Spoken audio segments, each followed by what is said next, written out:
سفیان بن حرب رضی اللہ عنہ نے ان سے بیان کیا کہ وہ قریش کے کچھ تاجروں کے ساتھ شام میں تھے کہ شہنشاہ شام ہرقل نے انہیں بلا بھیجا تو وہ سب اس کے پاس آئے۔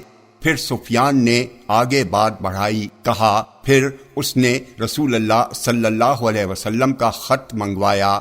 پھر خط پڑھا گیا، اس میں لکھا تھا، میں شروع کرتا ہوں اس اللہ کے نام سے جو رحمان اور رحیم ہے۔ یہ خط محمد کی جانب سے ہے جو اللہ کے بندے اور اس کے رسول ہیں، اور ہرقل کے پاس بھیجا جا رہا ہے جو روم کے شہنشاہ ہیں۔ سلامتی ہے اس شخص کے لیے جو ہدایت کی پیروی کرے۔ جامع ترمذی حدیث نمبر 2717۔ یہ حدیث صحیح ہے۔